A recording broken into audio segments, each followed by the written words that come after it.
ہر شخص نجات کا متمنی ہے کہ مجھے دنیاوی غموم و ہموم سے اور آخرت کے عذاب سے نجات ملے۔ نبی کریم علیہ الصلاۃ والسلام نے یہ مسئلہ حل کر دیا، حدیث پاک میں نجات کا فارمولہ بتا دیا۔ فرمایا طوبیٰ لمن ملک لسانہ، اس شخص کے لیے خوشخبری ہے، نوید جاں فضا ہے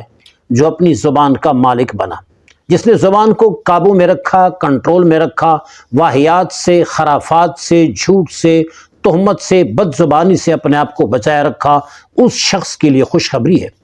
وَوَسِعَهُ بَيْتُهُ، اور اس کا گھر اسے وسیع ہوا، یعنی وہ زیادہ تر خلوت گزین رہا، خلوت نشین رہا، گھر میں رہا، میل ملاپ سے، ملاقات سے، بازار چوک چوراہے میں جانے سے اپنے آپ کو بچائے رکھا،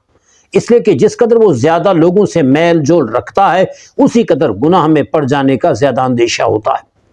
اور تیسرے نمبر پر فرمایا خوشخبری ہے اس شخص کے لیے بقا علی خطیئتہ، جو بندہ اپنے گناہوں پر رویا،